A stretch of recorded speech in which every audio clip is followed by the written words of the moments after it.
Hello दोस्तों, नमस्कार। SM के चैनल पर मैं आप सभी का बहुत बहुत स्वागत करता हूं। इस वीडियो में अपन बात करने वाले हैं एक ज्वेलरी कंपनी के बारे में। लेकिन उससे पहले आप सभी के लिए क्लियर कट डिस्क्लेमर रहेगा कि किसी भी शेयर को सेल एंड बाय करने की कोई रिकमेंडेशन नहीं है। आपको किसी भी कंपनी में जाना है या नहीं जाना है, इसका डिसीजन आप अपने फाइनेंशियल एडवाइजर से या अपने खुद से स्टडी करके ले सकते हो। तो चलिए वीडियो को स्टार्ट कर लेते हैं।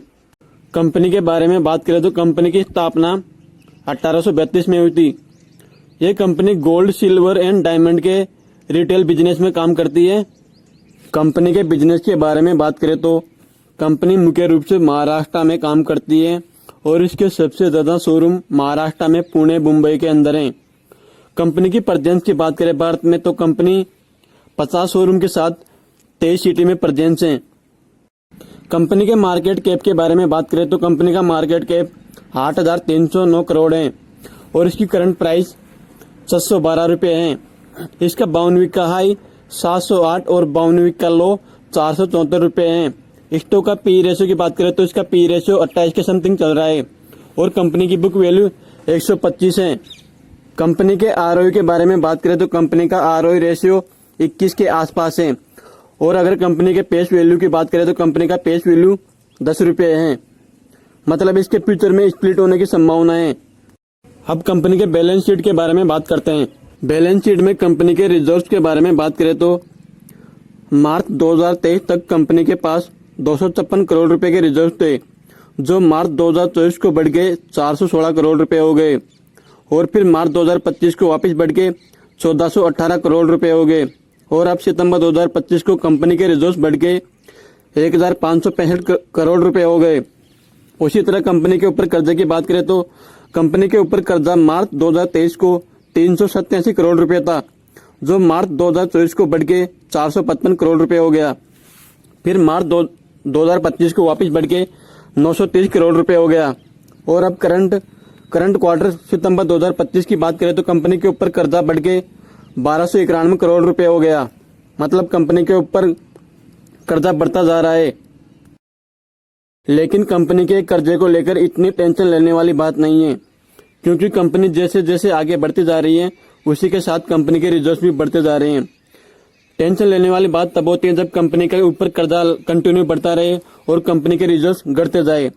कंपनी के टोटल असेट के बारे में बात करें तो कंपनी के पास मार्च 2023 तक 1063 करोड़ रुपए के असेट थे, जो मार्च 2024 को बढ़ के 1465 करोड़ हो गए और फिर मार्च 2025 को कंपनी के असेट बढ़ के 3144 करोड़ रुपए हो गए और सितंबर 2025 की बात करें तो कंपनी के पास टोटल असेट 4341 करोड़ हो गए।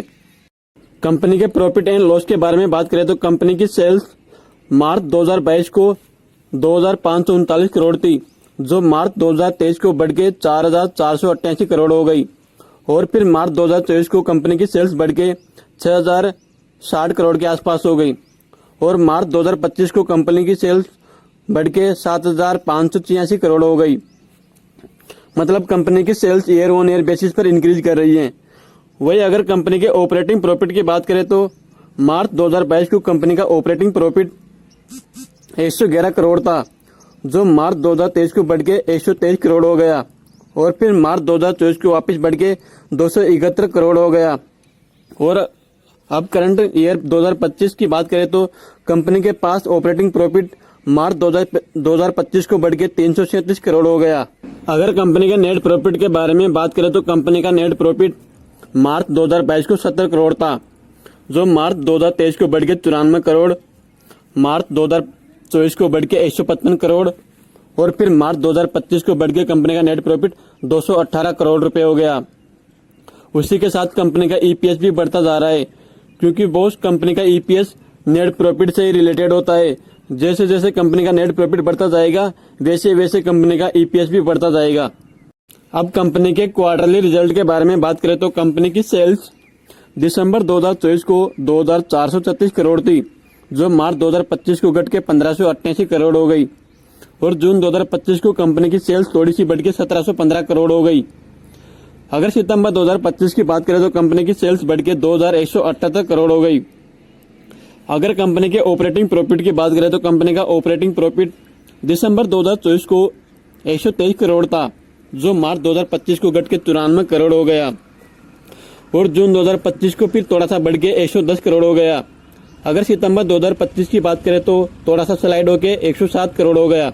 अब कंपनी के नेट प्रॉफिट के बारे में बात करें तो कंपनी का नेट प्रॉफिट दिसंबर 2024 को 86 करोड़ था, जो मार्च 2025 को घट के 62 करोड़ हो गया और फिर जून 2025 को कंपनी का नेट प्रॉफिट थोड़ा सा बढ़ के 70 करोड़ के आसपास हो गया और सितंबर 2025 की बात करें तो कंपनी का नेट प्रॉफिट बढ़ के 80 के समथिंग हो गया।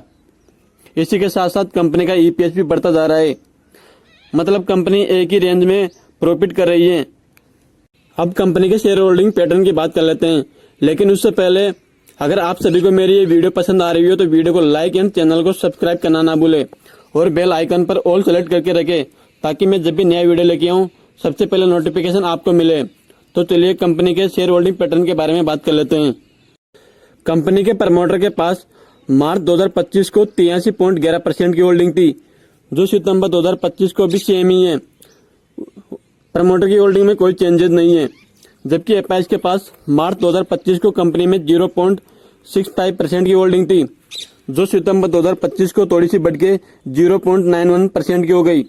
जबकि डीआईएस के पास इस कंपनी में मार्च 2025 को 5.49% की होल्डिंग थी, जो सितंबर 2025 को घट के 4.99% हो गई। पब्लिक के पास इस कंपनी में 2025 को 10.75% की होल्डिंग थी, जो सितंबर 2025 को थोड़ी सी बढ़ के 10.98% हो गई। मतलब इस कंपनी का ज्यादातर माल प्रमोटर के पास है और एपाइस डीआईएस के पास है। पब्लिक के पास इस कंपनी में ऑलमोस्ट 10-11% के आसपास की होल्डिंग है। तो चलिए दोस्तों अब उस कंपनी के बारे में जान लेते हैं जिसकी अपन ने इस वीडियो में बात की है। दोस्तों उस कंपनी का नाम है पीएनजी ज्वेलर्स, जो महाराष्ट्र की सेकंड नंबर की लार्जेस्ट ज्वेलरी कंपनी है। अगर आप लोगों को लगता है कि इंडिया में आने वाले फ्यूचर में ज्वेलरी मार्केट अच्छा कर सकता है तो आप इस कंपनी को स्टडी कर सकते हो। एंड अगर मैं रिपीट करना चाहूंगा, मेरी तरफ से किसी भी शेयर को बाय एंड सेल करने की कोई रिकमेंडेशन नहीं है। आप चाहो तो इस कंपनी को स्टडी कर सकते हो। ये वीडियो सिर्फ और सिर्फ इन्फॉर्मेशन एंड एजुकेशन पर्पज के लिए है। तो आशा करता हूँ दोस्तों आप सभी को वीडियो काफी पसंद आई होगी। मिलते हैं अगले वीडियो में, तब तक के लिए बाय बाय।